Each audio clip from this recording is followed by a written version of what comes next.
But I want to tell you this story. When I was finishing high school, we were state champs in Texas. Beat Odessa Permian 2 times. I was a little stud muffin. I used to have 6-pack. Now I got 2 kegs.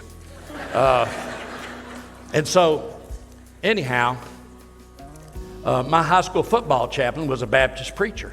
I got saved when I was 17, March 15th, 1971, in the Jesus movement. And so he wanted me to go to Baylor. So he took me up to Baylor. And the next thing I knew, it changed my world. Now, when I did go up there on that Friday, they made me take the ACT test again. Can you believe that? I'd made a 16 on the ACT test. And I took it again for them because they wanted me to take it over, so I did, made another 16. But when you put them together, 32. But I was an athlete. They let me in. It wasn't long after that, a couple of months, Marshall Edwards came up to Baylor to be pastor at Columbus Avenue. I didn't know how Baptists stole preachers. This is what y'all are up to.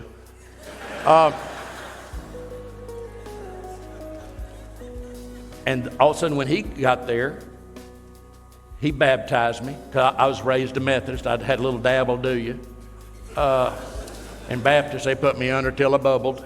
And next thing I knew, and then he had me become his youth pastor that spring. I barely knew Jesus, but I was fired up. And I learned so much, and I was there with him for 4 years. Then I went to Southwestern Seminary, and finally, after 3 years at Southwestern Seminary, I met my wife, and the Lord's been good to me. Lord's been good to me. But here's the rest of the story. Marshall Edwards was raised in Covington, Georgia.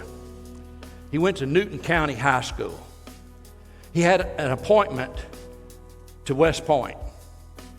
He had a full scholarship to Harvard. But he decided, I'm going to go to Baylor because I'm a preacher boy. His dad said, if you do that, I won't give you 1 penny. And his dad didn't. And that's a sad thing. And so anyhow, Marshall went to Baylor. He had a little church. He had 3 other jobs. But at the end of the semester, he was always up short. Not enough money. But someone sent a check in.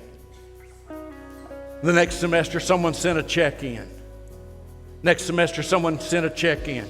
For 4 years, somebody wrote checks to make it balance. 2 weeks before he took me to Baylor, he got a phone call from Leila Ellington, his high school English teacher. He had her for 1 semester. He gets a letter from her, and it says, Dear Marshall, I was up in my attic and I was going through some things, and I came across the canceled checks that I sent to Baylor to help you out. Yes, I'm the one that wrote the checks. I was never going to tell you, but in my attic, the Lord told me it's time for me, for whatever reason, to tell you that I wrote those checks.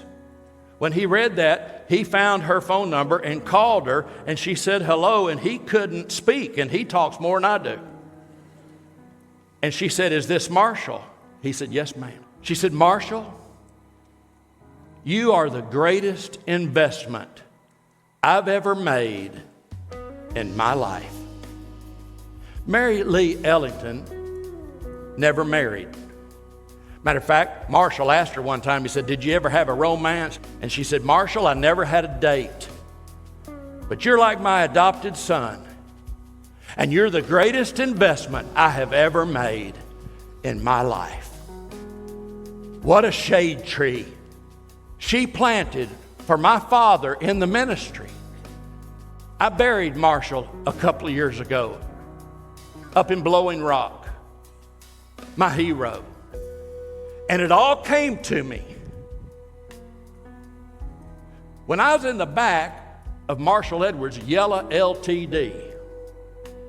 My daddy was riding passenger side. Marshall was driving, and I'm in the back seat. It's just 102 miles from Austin to Baylor. I'm sitting in the back seat. I finally realized that Mary Leila Ellington was sitting in the back with me. Now, wasn't she?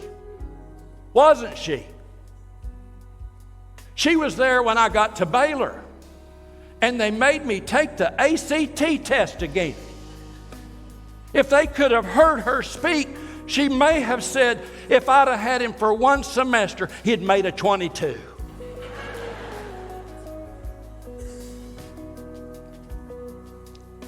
When I became the director of youth activities, is what they called it back then, she was there with me. She was with me when I found my little Laurie, my honey love, my sugar babe, my woman, convinced her to marry me. For our honeymoon, we went to Corpus Christi, the most beautiful brown water you've ever seen in your life.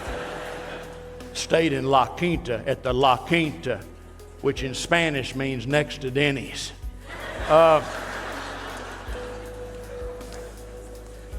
She was there when my boys were born. I'm going to tell you something. Listen to me.